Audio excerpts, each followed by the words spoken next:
What is poppin' fight fans, and welcome to another episode of LowKick MMA. And I am joined by my mad uncle. You know this man. He is a legend, of course, the founder of American Top Team. You've seen him everywhere. He is a pro wrestling extraordinaire, Mr. Dan Lambert. How you doing today, boss? I'm great. Thanks for having me. Absolutely. And you just came back from AEW in Milwaukee. How was that experience? I did. It was great. It was big crowd. They were rocking. Punk got a pop like no other. Actually, I was getting ready to give a spoiler alert because they taped Rampage same night, so I guess I'll hold back on what I saw there. So, but it was fun. Ooh, I'm excited for that. But were you there in Chicago as well? No, I was not in Chicago for that. Okay, but do you think that Chicago fan, those fans in that arena, are probably the best in wrestling? Man, it's hard to say when you're not there to see it. I mean, live, I actually went out to the crowd when I knew Punk was coming out because I wanted to see the reaction and feel the reaction. And it's hard to imagine a better reaction than he got, but based on what I heard on television, it sounded better in Chicago. So yeah, they might be the best fans I've seen. Yeah, I can't imagine. Me just watching that, I had goosebumps. Anything I hear now can never override what we heard in Chicago. But I just have to get into a little bit of MMA before we get into that pro wrestling business. And a big subject right now, of course, is fighter pay. A lot of fighters who make the most money have, maybe a shtick, personalities, something crazy that fans like to see. Do you think MMA fighters need to have that in order to make more money in the sport? Yeah, I mean, short answer, yes. The UFC early on, they were really, really anti-professional wrestling, and I understood why. They were trying to legitimize their sport. They were trying to build it up to where it was going to get regulated by the athletic commissions. They wanted gambling to be involved in their sport for obvious reasons because it attracts so many new fans when you can bet on a fight. And they were so anti-pro wrestling because they did not want to be stigmatized by the thought process that outcomes could be predetermined, that they actually took it the other direction, and they didn't want people to cut promos. They didn't want anything to do with professional wrestling. I actually remember when Brock Lesnar, gave that first pro wrestling promo at UFC 100. I was standing next to a VP at the UFC at the time, right at cage side, and he was steaming. And I looked at him and I was like, man, you're so anti-pro wrestling for other reasons. You can't even smell money. Because that is money. And then I think once it just became a little more common and some of the personalities got over that, they softened up their stance. They were widely accepted anyway. People knew the outcomes weren't predetermined. And I think they encourage it to a certain extent, but I think in the same line of thought, it's kind of like pro wrestling, where if that personality and your shtick mirrors some of your real self, it comes through as genuine and people believe it and they buy into it. Where if it's forced and it's not you, I think people see through it and it has the opposite effect. So, yeah, I think you need to have some personality. I think you need to have something that sets you apart from others, because the UFC has tons of people who want to take your spot. And if you're just, even if you're a good fighter, they're all good fighters to be at that level these days. But even if you're an above average fighter without an above average personality or something that sets you apart from the pack, they can replace you in a second. And you're not going to be able to command more money than the average. Yeah, and Kayla Harrison this past week won her semifinal matchup, and after she cut a great promo, and I asked her, "Did Dan Lambert help you out with that?" And she said, "No, I help him write his promos." What's your response to Kayla saying that? Kayla fought last week. Yeah, she's not lacking for personality. I'm not sure I like her personality most of the time, but. Yeah, you don't have to worry about her setting herself apart from people. She's a little bit of a unicorn. Absolutely. And Colby Covington was a person who was part of your team as well. Did you ever help him or tell him, hey, you got to change some things up if you want to, get to that next level in the mixed martial arts world? Yeah, there's a story that's been told before. I've told it before as well, that, when Colby was, pre his MAGA anti-Brazil gimmick that he was pretty quiet, pretty reserved, and a really good wrestler. He had become better as the years go on at other aspects of fighting, but at the time he was pretty one-dimensional, and he was beating a lot of the guys that were put in front of him. I think he was like 10-1 or something like that in the UFC at the time. And we were over in Singapore for a fight, and he was fighting. Don't know how to pronounce the guy's name. His nickname Stun Gun. I think he was ranked like Danyukin. 7th. Yeah. Yes, and he was ranked a lot higher than Colby at the time. And Colby, I think he 26th him in the fight, but it was not an exciting fight. Colby was winning every scramble. He's winning every second of every minute of every round. So he won the fight convincingly, but it got it did not get a good reaction from especially the crowd over there who was rooting for Stun Gun. And the matchmaker backstage told me after the fight that Colby had one fight left in his deal. And I was managing Colby at the time. And he said, if you want to start looking and talking to other promoters, I don't care, because I'm not re-signing him. He's a little on the boring side. He's beating guys that we're hoping to, that we'd like to see rise through the rankings. So I requested his last fight be with Damian Maia in Brazil on an upcoming card, and talked to Colby after the fight. And back in the locker room right there, said, hey, they agreed to let you fight Maia in Brazil, and their plan right now is to not re-sign you. So you're probably not going to change the way you fight overnight, but you can change some other things. So we talked and made some adjustments, and he augmented his gimmick to a certain extent, pumped up the personality a little bit, maybe too much so in some people's opinion in certain circumstances, but it's worked for him.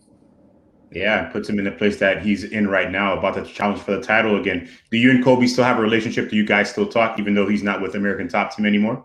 I haven't talked to Colby in a while. I talked to him a few times after he left the team. I have no problems with Colby. I don't think he has any problems with me. He just, his personality and who he was and how he chose to promote himself just doesn't really mesh with having a big gym with 100 fighters in it. If Colby had stuck to shitting on Brazil and, maybe supporting the presidential nominee of his choice, he would have been fine in the gym. But when you start attacking other people in your gym and commenting on other people that aren't even in your weight class or even in your gender of fighting, it doesn't make for a comfortable situation in the gym. And I think he's better off being in a smaller gym that can focus on him, and he can keep his shtick going, with everybody else in the world. Yeah, and speaking of Colby and somebody who's always named, who will be always connected to him, Tyron Woodley fights this Sunday against Jake Paul. Are you going to be in the house for that? I'm not going to be there for the fight. I will certainly be watching and cheering on T Wood. It's exactly what he needs at this point in his life. Yeah, and do you think T Wood's going to go in there and take out the YouTube star of Jake Paul? If T Wood prepared properly and trained hard and is in good shape, yes, I do. If he's not, I think he loses. Yeah, and Jake Paul has done a good job with everything that he does, in a sense of when he speaks with the media. Do you think somebody like him can go far, maybe in a pro wrestling world? I think that guy can probably be successful in a lot of worlds, because he brings a totally different demographic of eyeballs and buyers, if it's a pay-per-view, to the table. I mean, the numbers he put up in those other exhibitions, bouts, fights, boxing matches, whatever the hell you want to call them, him and his brother, they're big numbers, but I don't think those are the same guys that are buying pro wrestling pay-per-views, and I don't think they're the same guys that are buying MMA pay-per-views. I think it's a whole new crowd of people, and there's a shit ton of them. So, a lot of people in MMA don't really like his shtick or what he's doing, but man, how do you not sit back and be impressed by it? Yeah, it's really crazy to see how they're taking over the boxing world. But Dan, we got to get into the pro wrestling, of course. You're killing it right now. If you see on every forum, Reddit, people are talking about you. When you were younger, what was that moment that you saw? I really like. Who was that person you saw and made you really love pro wrestling? My first memory of pro wrestling is flipping through channels when I was like 7 or 8 years old. I'm from down here in Fort Lauderdale, grew up, and so that's Championship Wrestling from Florida at noon on Saturdays on Channel 6 back then. You only had 4 channels to choose from, of course. And I'm flipping through the channels, and I saw the Assassin and Ox Baker going at it. Sir Oliver Humperdinck was managing one of them. I don't even remember which one it was at the time. And I think Ox had the Assassin tied up in the ropes and had like the styrofoam head that he had put a mask on for part of a gimmick, and he was stuffing it down his throat. And I had never seen anything like that in my life. And I was like, I don't know what the hell this is, but I really like it. So that's like my first memory of pro wrestling. Do you think at some point pro wrestling maybe got a little bit too soft, maybe in that, 2007 John Cena era where he was kind of running things? Well, I mean, I mentioned earlier when we were talking about MMA fighters and incorporating professional wrestling characteristics. And I said that, gimmicks typically work better when they reflect some of your true thoughts and your true personality. So yeah, I think the whole world's gotten too soft. So, if you're asking me if a subset of the world, that being pro wrestling's gotten too soft, yeah, by far. And do you think WWE needs like a company like AEW to maybe kind of change things around? Because a lot of people in the pro wrestling world are just maybe tired of seeing the same thing every single time.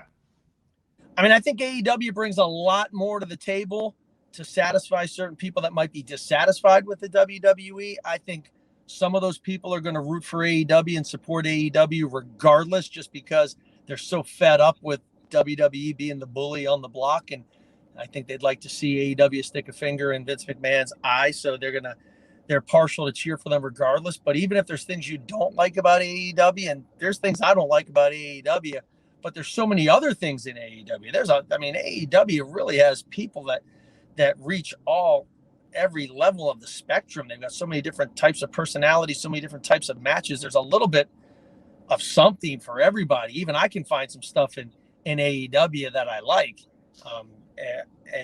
There's certain things I might not like, but then, how do you not like a John Moxley or an Eddie Kingston when they get in there? If you're of the ilk that you think certain things are, too soft, or, 17,000 high spots in a whole match worth of high spots and false finishes. And even if there's certain things you don't like about AEW, you're going to find other things you like in there. Yeah. And who was that conversation you had to get into actually being in there? You were with MLW, you did some things with Impact. Of course, now things with AEW, but who gave you that opportunity to get in there? I actually got a phone call. I was out to dinner one night with my wife and a friend who was in town who I hadn't seen in a long time. And we had just sat down to dinner, and I got a phone call from Malky Kawa, who is George management. Yeah. And Malky's like, "Hey man, where are you?" I'm like, "I'm at dinner." "Where?" "Down in Fort Lauderdale." "Well, I'm in Miami.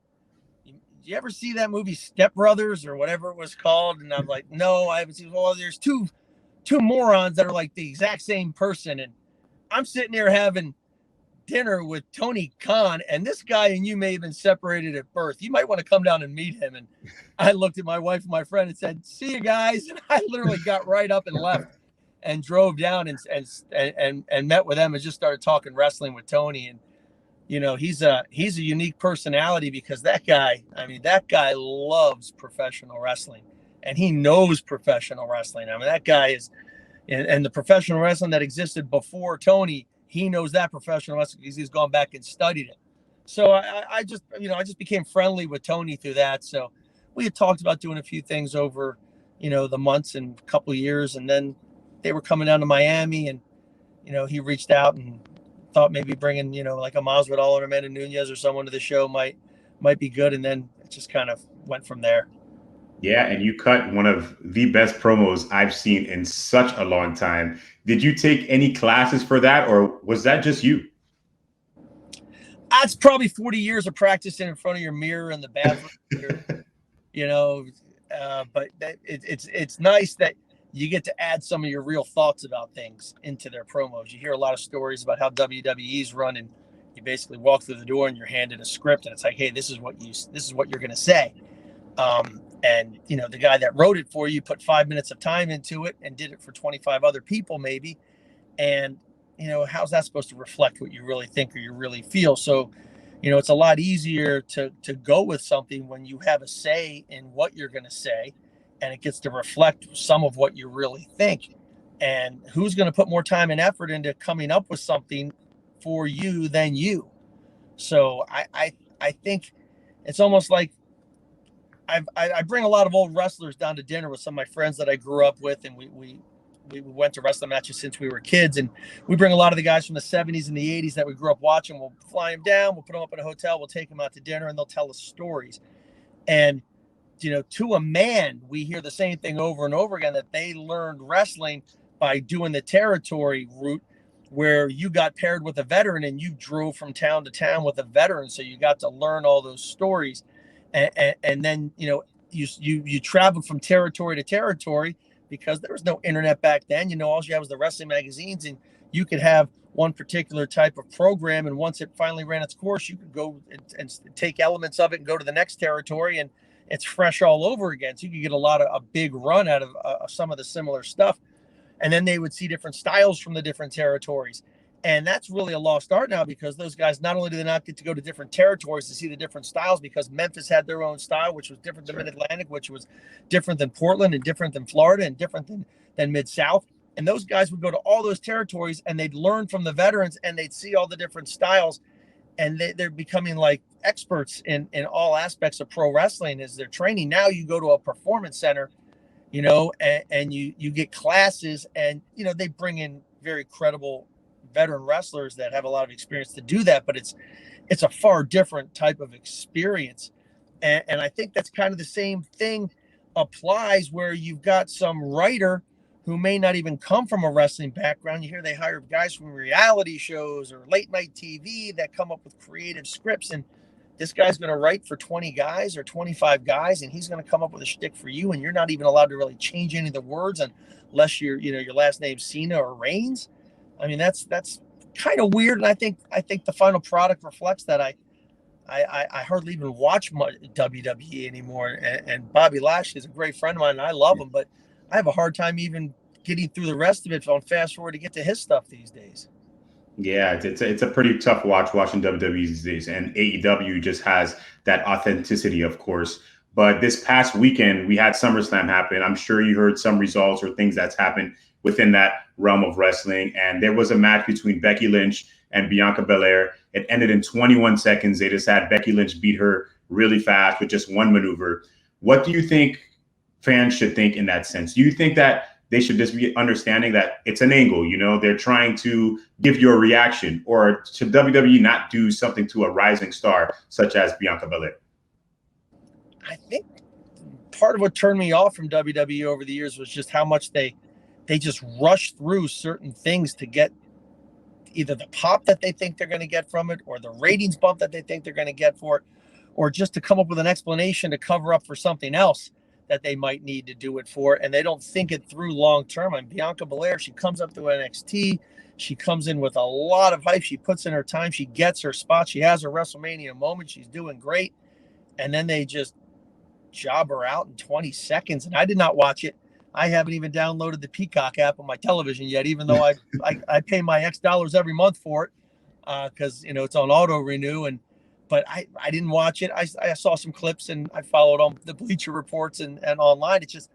I saw 20 seconds. It made no sense to me whatsoever. I mean, you take all the heat and you bring back Becky. Becky's got some crazy charisma and she is super over. And if they see her as the face of the women's division, that makes all the sense in the world to have her win. But how you win is important as well. And now they've got to kind of just rebuild Bianca from ground zero after that. I mean, unless they just think people are stupid and they can tell them whatever they want. And, there may be a certain demographic in their viewership that are stupid and are going to buy whatever they're telling. And, I speak some of my promos to those people specifically, but, it doesn't mean everybody's stupid that's watching it. And people, they like to suspend reality, but they don't want to be slapped upside the head that they're stupid with some of the creative. And that's one of the things I don't really like about wrestling these days. Yeah. And Dan, you've created a lot of things from American Top Team, a couple of them.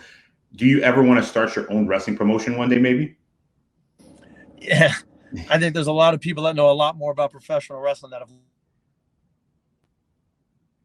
Your sound went off there. Hold on. We'll get him right back. We lost him. Just give it 1 second. He'll be right back.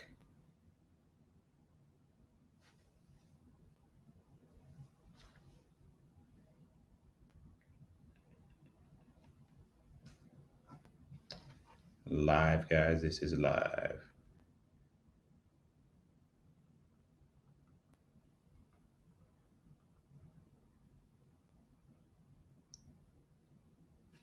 There we go. Got him right back.